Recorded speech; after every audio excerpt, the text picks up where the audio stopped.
Bienvenue à tous, merci d'être venus pour ces ateliers pour poursuivre cette deuxième journée nationale Trunk Bocage et Climat. On devait faire deux ateliers initialement, donc un avec Sylvie Monnier donc sur la litière animale et sur le cubage.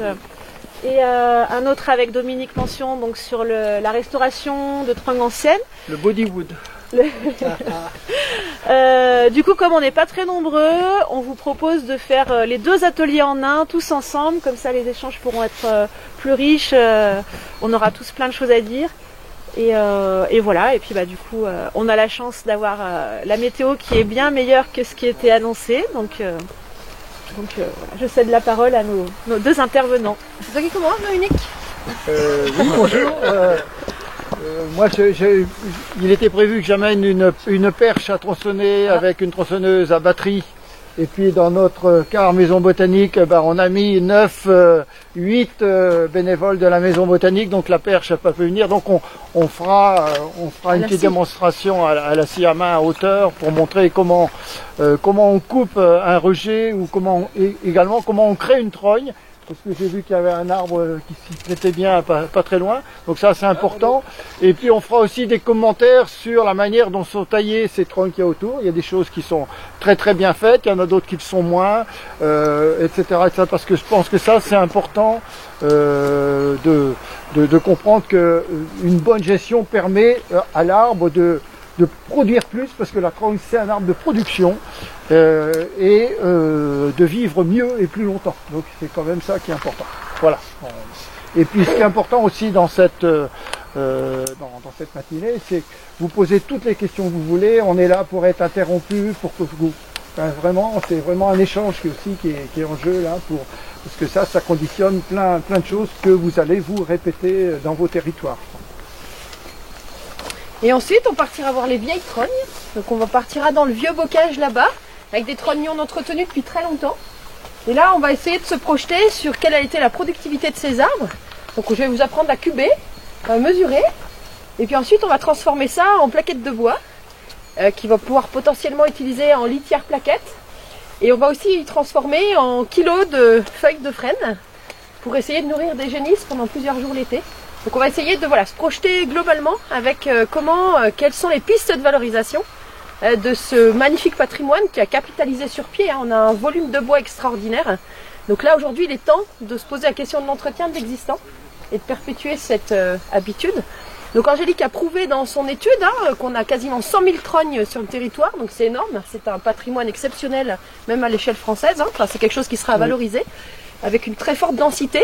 Il y a à peu près 20% des trognes qui sont entretenues régulièrement de mémoire, et que 60%, d'autres un peu moins, et que 60% sont plutôt en train de capitaliser. On a trois valeurs du coup, on a coupe ancienne, coupe récente et non entretenue, donc qui étaient évaluées en fonction du diamètre des sections. Alors après c'est une moyenne, parce qu'on sait que le frêne il peut vite faire de la grosse section aussi. Mais en tout cas là ce qu'on va voir ce matin, c'est des frênes qui n'ont certainement pas été taillés depuis une vingtaine d'années. Et c'est quelque chose qu'on retrouve quand même globalement. Alors sur la commune, donc là on est sur la commune record, parce qu'on a presque 24 000 trognes juste sur la commune. Là on est dans le... j'ai plus le chiffre en tête, mais sachant que la commune elle monte là sur les versants en face, donc tout est centré. Donc là on est vraiment dans le secteur, on a les plus fortes densités qui s'étalent quand même sur une surface non négligeable. Mais on a vraiment les deux pendants avec des arbres qui sont très bien entretenus, mais sans forcément avoir une valorisation derrière particulièrement. J'ai pas trop vu de brûlage sur la commune, mais c'est quelque chose qui se pratique quand même pas mal encore dans les gens qui taillent encore un peu. Et à l'inverse des arbres qui sont complètement délaissés. Qui représentaient 60% les plus de 20 ans. On est même plutôt sur du 80. Voilà, donc on a un énorme potentiel sur pied. Donc ça va être vraiment intéressant de le caractériser de près. Et puis ensuite, on aura effectivement eu avant la bonne pratique. Non, on va le faire. On va les voir caractériser, puis on verra les bonnes pratiques à faire. Je pense que c'est mieux. Tu changes. Ça me paraît plus... Je voulais finir de me réveiller, moi. Ah bon, excuse-moi. Bon, alors on y va. Donc on part dans le vieux bocage, ça nous réchauffera parce qu'il y a un peu à marcher. Voilà, exactement. C'est parti. Comme ça, en retour,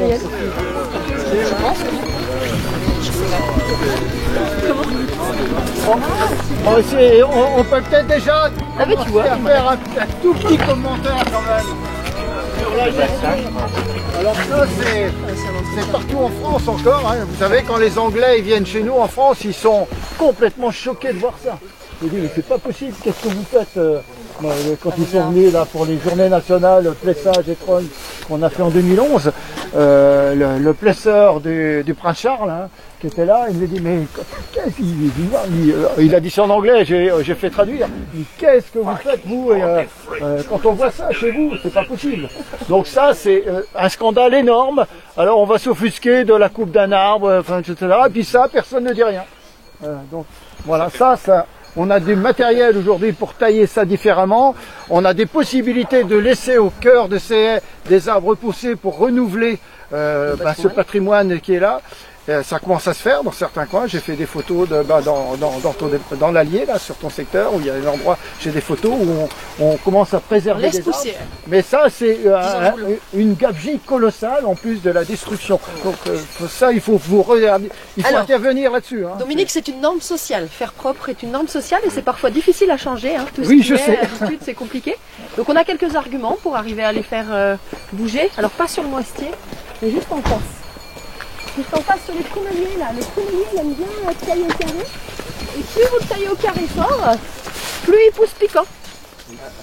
Et moins si vous le contentez de tailler latéralement, il vous fait une pousse qui n'est pas piquante. Alors que là on voit bien que ça, déchiqueté et mis là, vous passez avec une voiture, vous allez les pneus percés.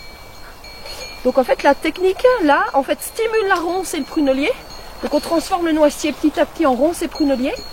Et du coup, c'est une pratique qui coûte très cher parce que du coup, c'est beaucoup de gasoil, sans récolte de biomasse. Et surtout, on a l'impression d'entretenir, mais on stimule vraiment ces essences qui sont colonisatrices, qui en fait énervent énormément le monde agricole. Moi aussi, hein, on a déjà percé à cause de ces pruneliers noirs. Alors que le prunelier noir, et on revient à ceux qui étaient là hier, le prunelier noir qu'on laisse fleurir, donc je le taille que latéralement pour le contenir. C'est un colonisateur quand même. S'il fleurit, il produit 4 fois moins de biomasse. Et la pousse de l'année n'est pas piquante, donc consommable par les animaux. C'est ce que tu disais hier Bernard, le prunelier est extrêmement consommé par les bovins, par les caprins, par les ovins, si il n'a pas été taillé au carré, parce que s'il est taillé au carré ou gyrobroyé, il est quasiment impénétrable, et donc non consommé par les animaux. Et il passera son temps à coloniser. Donc voilà, là, vous maintenez... Parce que vous stimulez le rajeunnement systématiquement. C'est ça, c'est ça. Il pousse en latéral et hyper en hauteur, beaucoup en largeur. Du coup, plus vous taillez au carré, plus vous faites de la biomasse, plus vous stimulez ce colonisateur, au détriment de tout ce qui va être taillé au carré, au noisetier, aux bépines, etc. Donc une fois qu'on a compris ça, on arrive à mieux gérer ces haies. Après, il y a toujours des endroits, des questions de sécurité. Quand je passe avec mon pick-up et que je veux compter mes vaches vite, j'aime bien avoir une ouverture où c'est taillé au carré. Donc il y a aussi à maintenir parfois de tailler au carré. L'idéal, ce serait de tailler non plus avec une épareuse, parce que ça c'est, mais avec des lamiers à couteau. Des lamiers à mais ça, il faut avoir beaucoup de linéaires pour ça rentable. Voilà. L'épareuse reste l'outil. Mais bon. Alors l'épareuse peut être bien conduite si elle est conduite très régulièrement, sans forcer sur les brins que l'on taille. Oui, mais enfin du tétin en particulier.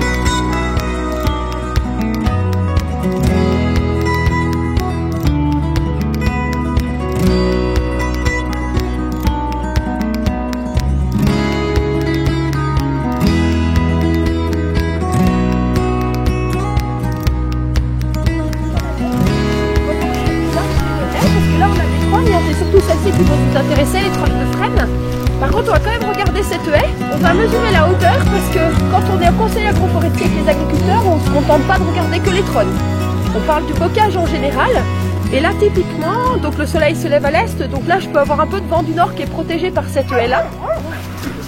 Alors, une haie, à votre avis, une haie avec des noisetiers et des arbres protège quelle hauteur derrière par rapport au vent? À votre avis? 10 fois. Tu peux répéter? 3 fois la hauteur. Ceux qui connaissent. 3 fois la hauteur. 3 fois la hauteur. Qui dit mieux? 8 fois la hauteur. C'est une fourchette déjà. C'est déjà pas mal. En hauteur ou en longueur? Proportionnel à la hauteur de la haie. Sur la longueur. Ouais. Quelle surface derrière est protégée du vent? 25%. Quelle longueur? C'est proportionnel à la hauteur. C'est une fourchette. 5 fois. 25. 5 fois vous avez dit. 10 fois. 25. Moi, je sur les 25. Pas bon chiffre. Alors, la théorie dit que c'est entre 15 et 20 fois la hauteur. Et quand on a un réseau de haies successives, comme c'est le cas, on passe à 25 fois la hauteur. Ce qu'on appelle l'effet de rugosité régionale.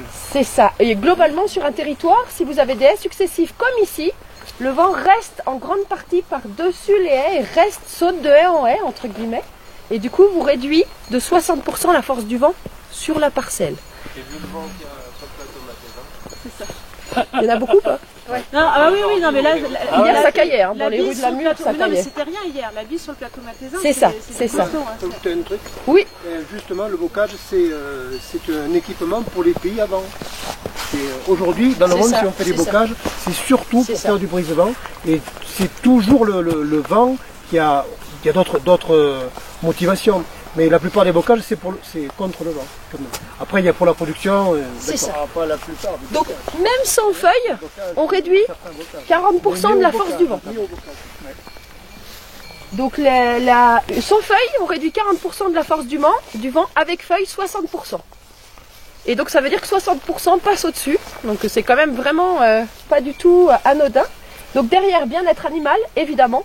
Et deuxième atout, c'est dès que l'eau est un facteur limitant, sur des printemps secs notamment, on va améliorer le rendement des cultures. Parce que, à l'inverse, la haie, sur 2 fois la hauteur, est ultra concurrentielle avec l'herbe. Vous allez avoir une très faible production sur 2 fois la hauteur, mais comme on protège une grande surface derrière, ça se rattrape sur l'ensemble de la surface protégée. Donc globalement, dès que l'eau est un facteur limitant, on va être à minimum 10 et jusqu'à 30% de rendement en plus sur la parcelle. Donc c'est aussi un atout par rapport aux sécheresses. Donc là, juste pour vous rendre compte, on va faire une mesure. Vous savez tous mesurer un arbre? Ouais. Vas-y. Lequel? Et écoute, on veut la hauteur moyenne de la haie pour pouvoir se rendre compte derrière quelle est la surface protégée. Ça, ce sera le pied de ton arbre, mais ça, ouais. ça doit être parallèle au sol. Ok. Au bout de la branche, il doit regarder le pied de l'arbre, et en haut, il doit toucher les petites branches d'en haut. Et il s'arrête quand il est à la bonne distance. Plus parallèle là? C'est la hauteur de l'œil. Ouais, bah c'est bon là. Perpendiculaire donc. T'en prendre Moi je deux. suis pas 2 mètres près. Hein. C'est tout à peu près de la même taille. C'est vrai qu'avec son téléphone portable, il y a 6 manières de mesurer la hauteur des arbres. Nous, on a des outils de forestier pour éviter de couper tous les noisiers du pays. Qui s'appelle un dendromètre. Ce petit bout de plastique coûte 40 €. Et nous, il faut qu'on regarde le picot en bas et le picot en haut.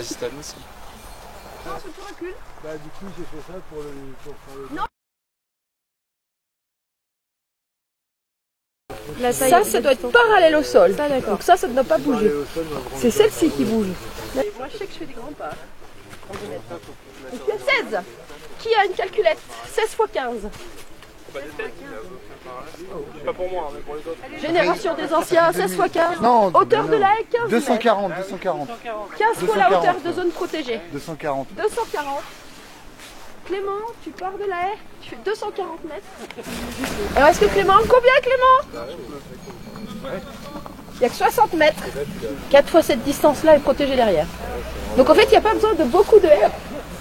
Quand on doit replanter des haies sur des territoires, on n'a pas besoin de planter des haies partout, comme ici où c'est très dense. Par contre ici, ce qui est intéressant dans ce type de bocage, c'est une très grande diversité pour les bovins. Donc des petites parcelles où elles vont pouvoir tourner, manger de la haie, grignoter.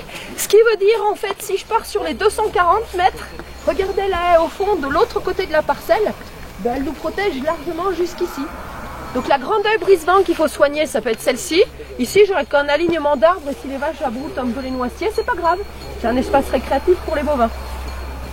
Les bovins adorent se gratter le cou, à grignoter une Très feuille. important dans la fonction de l'arbre, il y a la fonction Récréatif. frottement. C'est pour ça que dans les zones où il y a de l'élevage sans arbre, on met des brosses pour que les bovins aillent se frotter ça, le long des c'est ça. poteaux. Alors que les arbres, C'est mieux, c'est du plastique. les arbres, oui, C'est vrai, c'est moins durable. Ou des poteaux électriques. Les poteaux électriques, ça marche très bien. oui, c'est vrai. Alors, on repart avec les baguettes. Vous allez mesurer la hauteur totale de l'arbre. Et ensuite, quelqu'un d'autre me mesure la hauteur du tronc. Parce qu'on est d'accord que sur un frétard, on garde le tronc et toutes les branches. Ah bon? Donc on va garder en fait l'endroit qui a de la mousse, on va vraiment y garder. Ah, plutôt celui-là, là, je préfère, parce que là c'est du gros bois.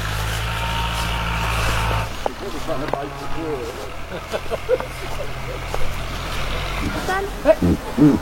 Partir du tronc. On y est? À peu près d'accord? Allez, c'est parti.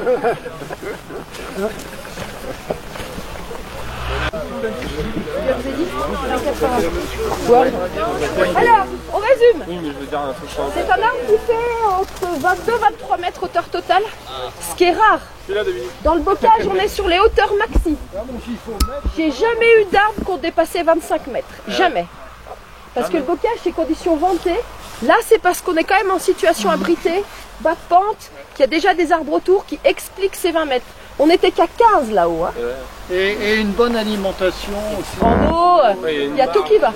Donc là, je suis sur hauteur maxi qu'on peut trouver dans le bocage. Dites-vous au-dessus de 25 pour voir vos pas. Vous êtes trompés sur les hauteurs. Le tronc, on est autour, on va le réduire à 6 mètres. Du coup, si je pars sur du 23 moins 6, longueur des branches 17. Faut quelqu'un qui écrive. Parce que je vais faire des calculs. Maintenant, nous allons mesurer. Donc, branche 17 mètres de haut. Alors, une branche est un cylindre imparfait. C'est des arbres. Pour simplifier. Alors lui, Yes, tu vas là. on ne touche pas. Lui, c'est entre guillemets, ça c'est le capital. On va prélever que les intérêts qui sont les branches. Donc les arbres jeunes par-dessus le vieil arbre. Pour faire plaisir à Dominique. Donc on va prélever ça. Si vous voyez en termes d'écorce, là on a une écorce assez crevassée. Donc ça en termes de bourgeon dormant, ça va pas forcément repartir. Alors que là-haut on a des branches avec une écorce fine, ce qui veut dire que c'est pas très vieux et qu'on va pouvoir les recouper. Donc le tétard, l'idée ça va être de recouper là-haut. Alors, dans le bocage, c'est un cylindre imparfait. Parce que dans le bocage, à cause de la pression du vent, votre cylindre, c'est pas un cylindre parfait, c'est un cylindre qui réduit. Donc il va démarrer sur un diamètre, je prends la belle qui est devant nous sur l'arbre central, on va être un diamètre à peu près 25, ça c'est d'expérience, mais on va en mesurer un ou deux au sol pour que vous fassiez le 25 cm, et ils arrivent 17 mètres plus haut à 0. Donc on parle d'une décroissance. Donc là, on a fait beaucoup de mesures. Donc là, la décroissance, elle va être globalement de 0,6. Comment est-ce qu'on calcule le volume d'un cylindre? L'instituteur est là, normalement, il le sait. Pierre carré, voilà la longueur. C'est-à-dire le diamètre au carré. Ouais. Le diamètre. Pi R2. Oui, Pi R2. Pi R2 fois la longueur. Fois mon coefficient de décroissance qui est de 0,6. Donc pi 3,14 fois diamètre du R au carré, ça donne diamètre au carré divisé par 4. Donc le diamètre, j'ai dit 25 cm, donc 3,14 fois 0,25 au carré divisé par 4, tout le monde suit, fois longueur, 17 fois 0,6 en décroissance. Quelqu'un a une calculette? Et c'est toujours 0,6. Non, plus je suis vantée, plus ça décroît vite. Et là, il y a un tableau pour ça. On a, ouais, en fait, on cube assez individuellement quand même chaque arbre, mais après on va vite parce qu'en fait la hauteur des branches est toute la même quasiment. Et après tu mets au diamètre. Donc en fait on a un tableur Excel nous qui nous permet d'aller vite. On a 0,5 m3 sur la branche qui est devant. Si j'ai déchiquette en plaquettes, quand on déchiquette ça foisonne énormément. 1 m3 fait 2,6 m3 de plaquettes. Donc fois 2,6, 0,5, ça paraît gros non? 1,3 m3. Ah si, ils y sont, hein. C'est très très long. Hein. Vous n'auriez pas aussi long, ce serait beaucoup plus petit. 1,3 m3 de plaquettes sur ce petit, sur la première branche. De plaquettes, de bois c'est 0,5. Du coup, j'ai pas entendu pourquoi 0,6 de décroissance. Parce que à quel moment alors normalement tu mets 0,5 en systématique partout. Okay. Par contre, tu mets 0,6 dans un endroit comme ça parce que là elle est très longue. D'accord. Et donc ce qui veut dire que il l'a poussé sans trop de contraintes au vent, parce que plus c'est exposé au vent, plus c'est faible. Un chêne de bocage, il a une décroissance de 0,3. C'est-à-dire qu'il est extrêmement conique. Plein vent, il est extrêmement conique. Là, on voit bien qu'elle est très longue, donc en fait, la décroissance est lente. Après, ça se calcule, ça. Mais... Ok. Du coup, il y a des espèces d'abacs un peu juste pour se caler. Ouais. Donc là, il va falloir que vous appréciez. On va tourner autour de la branche. Merci. On va tourner autour de la branche et on va essayer de voir si les branches qui sont accrochées dessus, ça représente beaucoup de volume ou pas. Alors, là en fait, nous, ce qu'on apprécie, au niveau forestier, on nous dit que les branches sont proportionnelles au tronc. Si je considère que c'est un petit arbre, si cette branche est un petit arbre, donc les abacs, tout montre en fait que la plupart des arbres, les branchages sont proportionnels au tronc, donc et proportionnels au mètre cube de tronc. Donc là, en fait, vous allez essayer de vous dire, et vous allez annoncer un chiffre, les branches qui sont attachées à l'arbre en volume, ils représentent 10%, 20%, 30%, 200% du volume du tronc. C'est une appréciation visuelle. Alors après, c'est une histoire de coup d'œil forestier. Hein. Mais là, vous diriez quoi? Pour une branche? Non, l'ensemble des petites branchettes accrochées sur la grande branche centrale, est-ce qu'elles représentent 10%, 20% du volume de la branche centrale? Toutes les branches latérales. Toutes les petites branchettes, branches latérales. Donc il y en a une grosse, et après il y a une ou deux petites. Proportionnel. Non, non, volume de bois. Volume de biomasse. Venez là, c'est plus visible de là. Hein. C'est faible, on est d'accord. 20%. Entre 10 et 30%, vous ne ferez pas d'erreur à l'annoncer. Mais le 30, on n'y est pas, c'est sûr. Et là, on va donc multiplier votre volume de bois par, si on dit que ça fait 20%, par 1,2. Donc du coup, pour avoir mon volume total, je multiplie. On avait dit qu'on était à 1,2 fois 1,2. Donc si vous faites une erreur de 20% sur le volume de branche, ça ne change pas grand-chose sur le volume global. Le plus important, c'est le volume de la branche. Donc il y a 2 branches à 25. Alors qui c'est qui note? 2 branches à 25. Ensuite, en branche à 20, donc un peu plus petite, j'en ai 1, 2, 3. 3 branches à 20. Je vous avais dit hier qu'il y aura 3 tailles en moyenne. 3 tailles de diamètre par tétard. Les dominantes et ensuite les dominées. Et ensuite des branches de 15. 3, il y a un petit 4e derrière, mais qu'on mettra en cadeau. 3 branches de 15. Maintenant, vous me faites les mêmes calculs. Et on aura le total global de ce que cet arbre peut produire en plaquettes. Ensuite, ça, j'en mesure quelques-uns. Je ne mesure pas tous les arbres, quand ils sont tous taillés de la même sorte. Et ensuite, je vais faire un volume de bois sur X mètres carrés. Donc là, par exemple, il faudrait que je rajoute celle de devant quand même. Vous me rajoutez 2 branches de 20 et 2 branches de 15. Vous êtes d'accord? Ouais. Et maintenant, je vais partir de là-bas. Donc cet arbre, en fait, il fait quelle emprise? Vous êtes d'accord que son pied, il arrive à peu près ici, parce que lui, il est dominé. Ouais. Ça va? 10, 7, 8. Autour de 8 mètres d'emprise. Donc le volume qu'on va sortir, c'est pour une emprise au sol de 8 mètres. Parce qu'en fait, je vais avoir le même volume sur les 2 frênes à côté qui sont dominés, qui sont entre eux, en concurrence. Donc voilà, on fait ce type de mesure. C'est pas très compliqué. Alors quand c'est bien régulier, comme chez nous dans le Massif central, où il y a un arbre tous les 5 mètres, on compte le nombre d'arbres qu'on a en moyenne à 100 sur 100 mètres, puis on en cube 1 ou 2.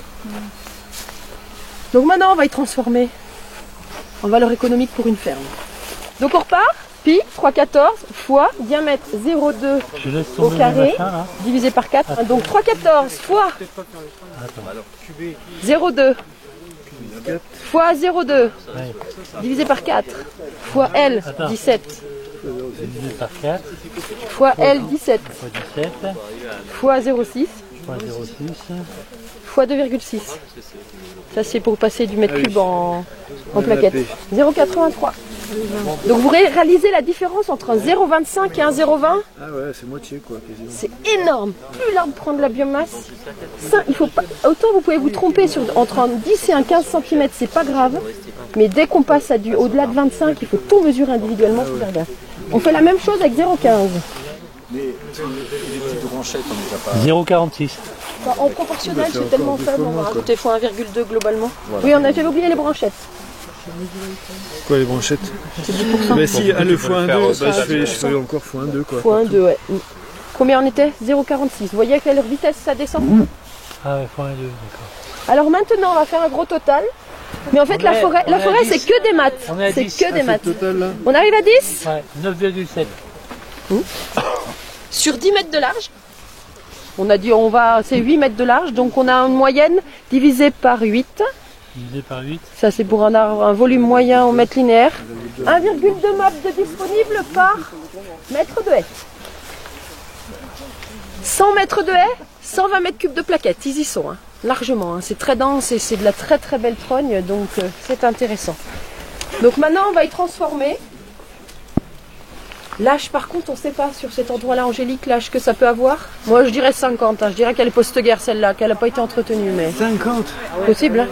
Tu sais ça pousse pas vite au bout d'un moment. C'est fou, ça pousse de 5-6 Donc je suis à 120 mètres cubes sur 100 mètres divisé par 50 ans. Ça la réponse on l'a cet après-midi, on a un grappin qui vient, on regarde les cernes. Normalement l'accroissement, là je fais de l'hypothèse. Mais sinon l'accroissement réel, on le mesure en coupant et en regardant l'âge réel. C'est peut-être un peu excessif 50, 13 sur 40 parce qu'ici ça pousse. 120 mètres divisé par 40 ans, 120 divisé par 4, 30. 30 mètres cubes, alors ça... Il faut 4 mètres cubes en équivalent tonnes de paille en litière.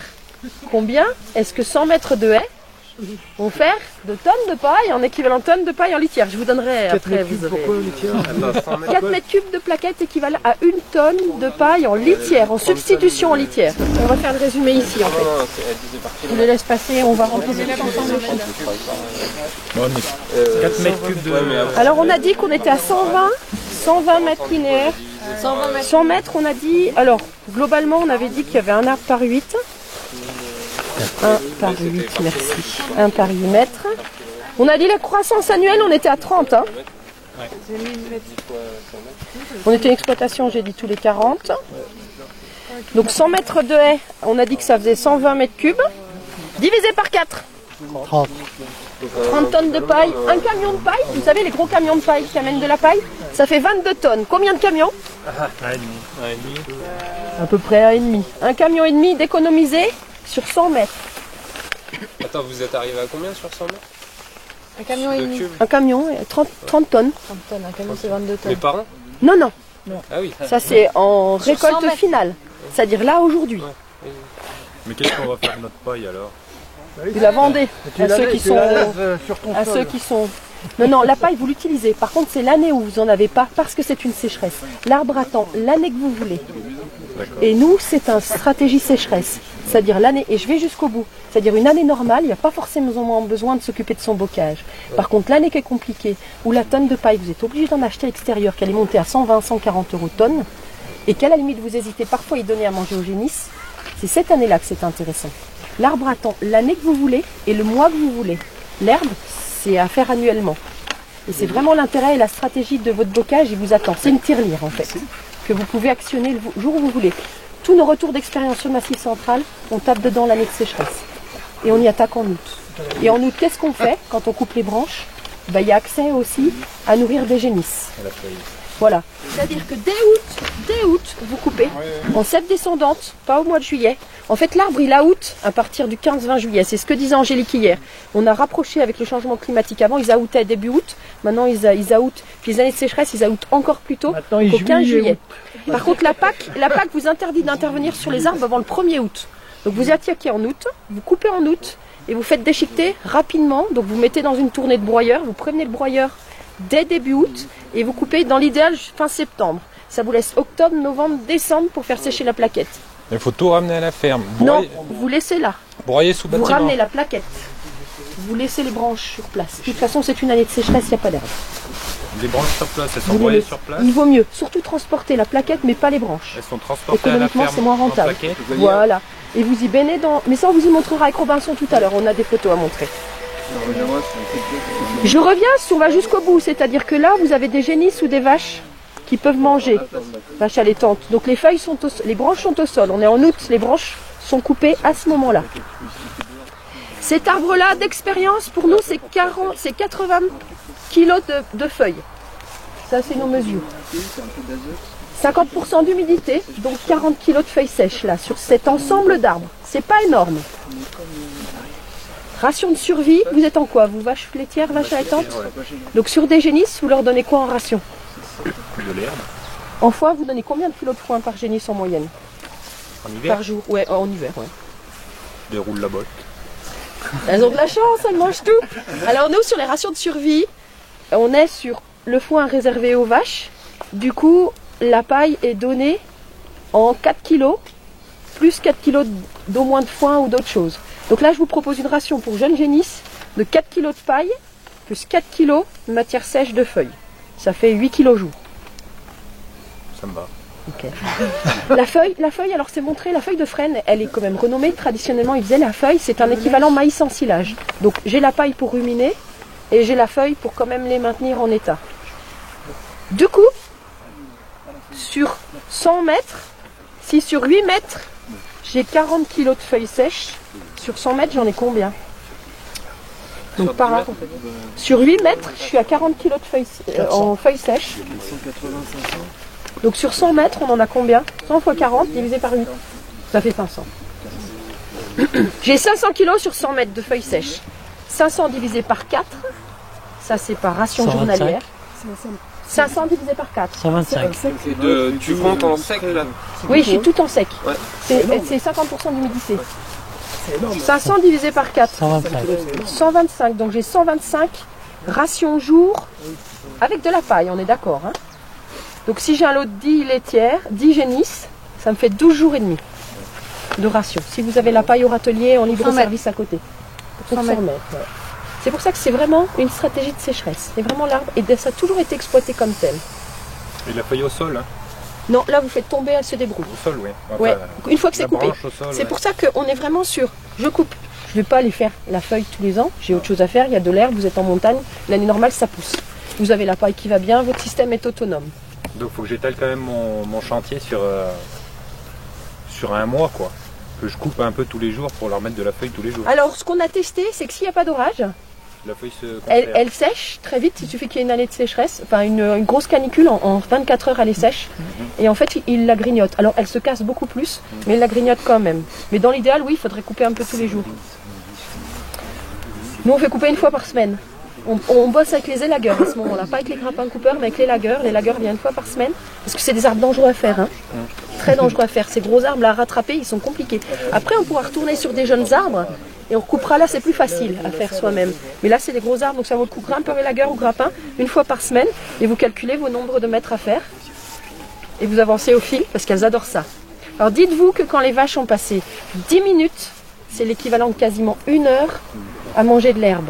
Mais je le fais pour, C'est un énorme goulet. pour mes vaches laitières déjà. C'est vrai? Un petit peu, ouais. Voilà. Mais voilà, vous avez le calcul. J'ai une question sur le couler lagueur. Ça, c'est le couler lagueur. Oui. Son intervention, ça va Alors nous, on est à 600 € jour pour un élagueur. C'est un camion de luzerne. C'est un rejour et, Ah oui, oui. et en linéaire. Bon, Et par contre, par rapport au grappin coupeur, au mètre cube, ils sont équivalents, c'est avec une coupe plus propre. C'est des gars qui sont surprenants, hein, ils sautent d'arbre en arbre. Hein. ouais. Ça reste rentable. C'est pas très cher. Ils sont aussi compétitifs qu'un grappin. C'est le rendement des chantiers, rapport comme tu peux voir derrière. Ah oui. En fait, si l'agriculteur, on a comptabilisé donc nos prix au mètre cube, donc c'était où l'agriculteur avec sa tronçonneuse, donc on a compté leur temps de travaux sur nos 250 chantiers. Ensuite, on a essayé le grappin, donc on a compté le coût du grappin au mètre cube. C'est toujours au mètre cube qu'on le ramène. Hein. Quand l'agriculteur le fait lui-même, c'est pas une avance de trésorerie. Quand c'est l'élagueur ou le grappin, il paye. Le déchiquetage, c'est toujours prestation extérieure. On est entre 5 et 10 € du mètre cube selon que le chantier est bien organisé. De la branche comme ça, bien organisée, les chantiers sortiront à 5 € du mètre cube. La noisetière, on sort à 7-8. Donc on va être à moins de 10 €, prestations comprises. On est à moins de 10 € si je prends que le coût de trésorerie. On est à moins de 10 € du mètre cube. En équivalent tonne de paille, 4 mètres cubes de plaquettes, une tonne de paille. Donc on sort à 40 € la tonne de paille. En général, les années de sécheresse, elles dépassent les 100. Quoi. C'est parce que c'est aussi utilisé en litière derrière. Ah là, ça doit être utilisé en litière. C'est pour ça que dans votre pays où il y a de l'autonomie, c'est une stratégie sécheresse. C'est-à-dire que c'est 2011, 2018, 2019 qui sont les arbres sont intéressants. Une année normale, ils sont autonomes, la paille, vous la faites. Vous êtes autonome en tout, paille et foin en général. Oui, en général. C'est la luzerne que Non. vous achetez un peu en extérieur. Ah, mais pour ma part, Ouais. non, j'achète plus, je suis plus sur un système paille, mais sur un système, Caillebotis. non, bois fragmenté. Ah, litière plaquette. Ouais. Il nous en parlera tout à l'heure. Donc on a transformé en... Est-ce que j'ai fait mes plaquettes de bois d'ailleurs? On a dit si, on a dit des camions de paille qu'on avait économisés. Voilà. Moi j'essaye d'y transformer comme ça, parce que ça permet visuellement de se rendre compte un peu de ce qu'on a. La seule chose qu'on n'a pas dit, c'est combien il y a de mètres entre là et là. Tu avais dit 60, ça doit faire une trentaine de mètres. Donc voilà. Donc après on y rapporte à ce qu'on a en mètre linéaire. Donc c'est pas très compliqué à cuber, c'est pas très compliqué à faire. Et là j'ai fait que les flammes, mais on peut faire les noisetiers. Et juste pour compléter un peu sur la question de l'alimentation du bétail, on peut aussi aller chercher du côté du rendement fourragé.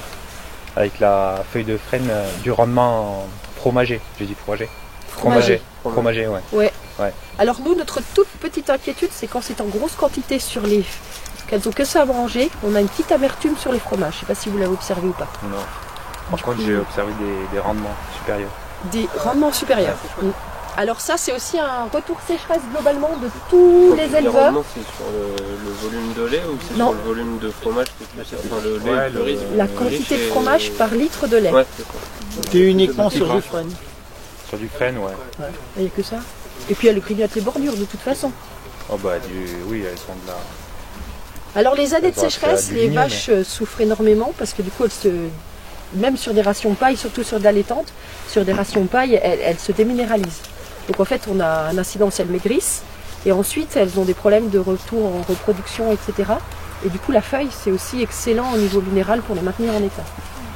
Donc du coup voilà, c'est des compléments. Après c'est arriver à s'organiser, se mécaniser. Après j'ai peut-être une question aussi sur l'année de sécheresse. On a aussi le frêne qui peut en souffrir un peu ou on a la feuille qui blanchit. Et les feuilles s'abîment. Elles blanchissent. Il faut faire ça en août. C'est ce qu'on disait, il y a des arbres qui vont... C'était ce que disait Bernard hier, qui travaille sur des feuilles fourragères dans les Hautes-Alpes. Et qui disait que voilà, selon les arbres, il faut aller plus ou moins vite, selon qu'elles vont perdre les feuilles, jaunir ou perdre pas. en appétence, en valeur alimentaire, j'imagine. Pas tant que ça. Non, pas tant que ça. Après, c'est vraiment août. Hein. Pour nous, c'est le modèle du 1er au 15 septembre, 1er août 15 septembre. Après, de toute façon, il y a vite un coup de gelée, c'est moins intéressant et c'est moins appétant, moi je trouve. Là, on va t'aider, les anciens, ils faisaient ça fin août, fin septembre. C'est vrai que là, la période, Oui, disait, faut pas faire la feuille avant le 15 août chez nous. Au nord. Traditionnellement, chez moi, c'était le 15 août, sauf une année de sécheresse où vous attaquez le 15 juillet. Mais c'était vraiment le 15 août. C'était vraiment une histoire d'aoûtement. On est décalé quand même facilement de 15 jours parce que la feuille s'abîme. Voilà pour ma partie.